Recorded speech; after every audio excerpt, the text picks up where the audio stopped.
Halo teman-teman, apa kabar semuanya? Kita ketemu lagi di Komsel kita di hari ini, dan aku mau bawain firman Tuhan yang berjudul tentang New Covenant Community. Kita sudah bahas firman Tuhan ini nanti lebih dalam lagi, dan teman-teman juga aku rasa udah ada yang mendengar firman ini minggu lalu yang dibawakan sama Pastor Vero. Aku mau ajak teman-teman untuk buka Alkitab kita di Yeremia 31 ayat 31 sampai 34. Sesungguhnya akan datang waktunya, demikianlah firman Tuhan. Aku akan mengadakan perjanjian baru dengan kaum Israel dan kaum Yehuda, bukan seperti perjanjian yang telah kuadakan dengan nenek moyang mereka pada waktu aku memegang tangan mereka untuk membawa mereka keluar dari tanah Mesir. Perjanjianku itu telah mereka ingkari, meskipun aku menjadi Tuhan yang berkuasa atas mereka. Demikianlah firman Tuhan. Tetapi beginilah perjanjian yang kuadakan dengan kaum Israel sesudah waktu itu. Demikianlah firman Tuhan. Aku akan menaruh Tauratku dalam batin mereka dan menuliskan dalam hati mereka, maka aku akan menjadi Allah mereka dan mereka akan menjadi umatku. Dan tidak usah lagi orang mengajar sesamanya atau mengajar saudaranya dengan mengatakan, "Kenalah Tuhan," sebab mereka semua, besar kecil, akan mengenal aku. Demikianlah firman Tuhan, sebab aku akan mengampuni kesalahan mereka dan tidak lagi mengingat dosa mereka.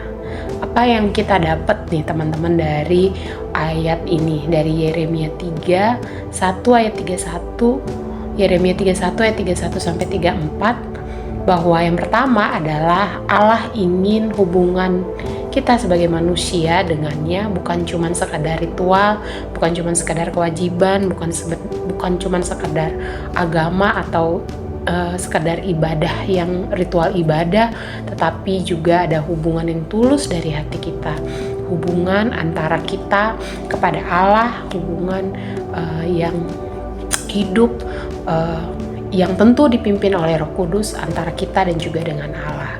Nah, lalu yang kedua adalah iman yang sejati, di mana ini adalah ketika kita mengenal Allah secara pribadi, kita juga membiarkan kehendaknya tertulis di dalam hati kita.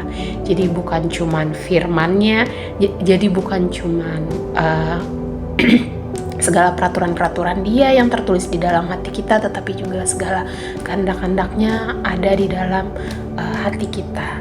Nah, lalu yang terakhir adalah kasih karunia dan pengampunan Allah yang selalu membuka jalan untuk kita terus-menerus mengalami pembaruan hidup, terus-menerus mengalami pertobatan. Hari demi hari kita menjalani pertobatan demi pertobatan yang atas dosa-dosa kita, teman-teman. Nah, lalu teman-teman, seperti apa yang minggu lalu Opa Vero bicarakan atau Opa Vero bawakan, apa saja yang kita pelajari? Bahwa yang pertama adalah Allah kita adalah Allah perjanjian, God of Covenant. Lalu yang kedua adalah contoh jemaat mula-mula, dan yang ketiga meneladani jemaat mula-mula. Dari sini adalah cara-cara yang dapat kita pelajari untuk tetap mau terus punya hati untuk mau dibentuk sama Tuhan, teman-teman. Kita akan belajar satu persatu, teman-teman. Yang pertama adalah Allah kita adalah Allah perjanjian atau God of Covenant. Jadi Allah kita adalah Allah perjanjian.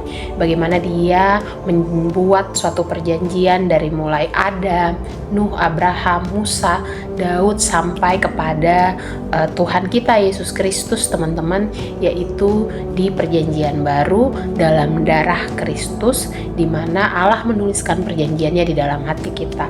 Dulu mungkin di zamannya perjanjian lama, kita bisa lihat bagaimana perjanjian-perjanjian itu tertulis di dalam sebuah loh batu, tapi ketika Kristus mati, dan hidup di dalam perjanjian baru, dan kita hidup di dalam kasih karunia-Nya, kita mendapatkan perjanjian itu bukan cuman hanya tertulis di dalam sebuah loh batu, tetapi juga tertulis di dalam hati kita, sehingga kita bisa mengalami atau mengalami perjanjian-perjanjiannya teman-teman, dan juga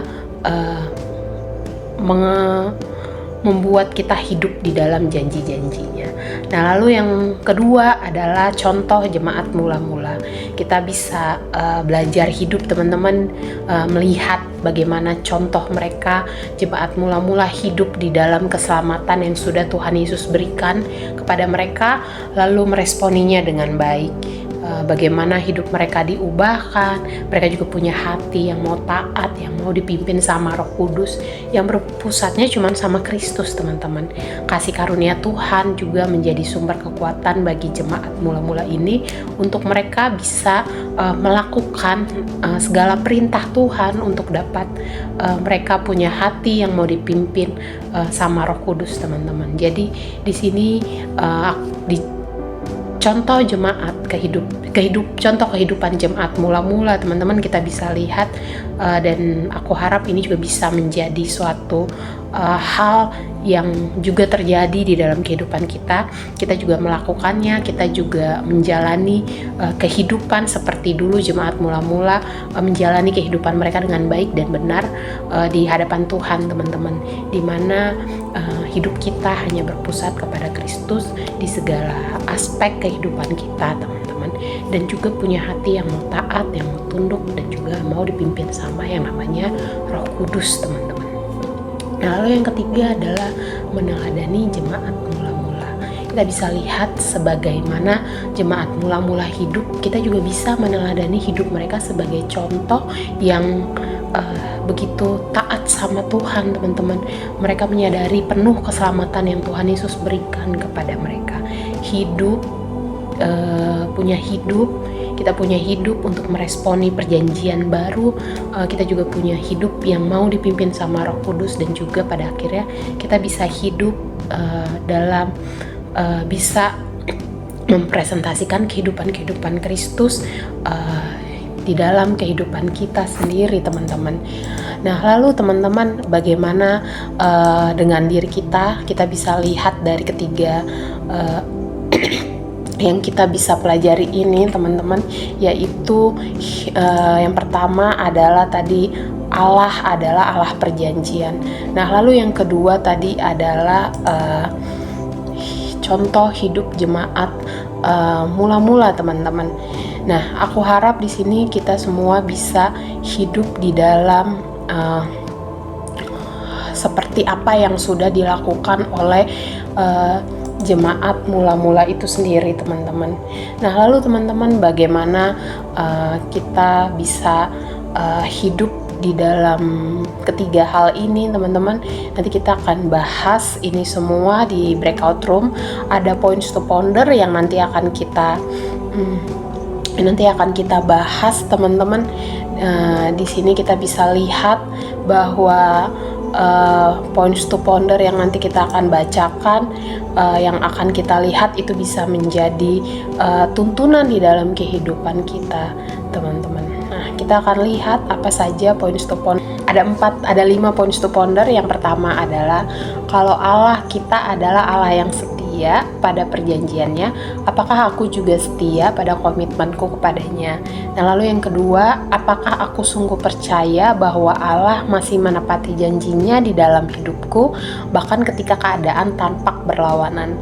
Lalu yang nomor 3, apakah Roh Kudus masih nyata bekerja di tengah komunitasku, ataukah kita sudah lebih mengandalkan sistem, program, dan acara? Dan yang keempat, apakah firman Tuhan benar-benar tertulis di hatiku atau hanya di layar HP dan Alkitab digitalku? Dan yang kelima, bagaimana aku secara pribadi meresponi karya keselamatan Kristus dengan perubahan hidup atau hanya dengan pengetahuan? Nanti kita akan bahas ini teman-teman, menjawab setiap points to pondernya dan kasih tahu alasannya apa dan contohnya apa di dalam hidup kita sehari-hari. Nah, aku sudah selesai teman-teman, terima kasih banyak.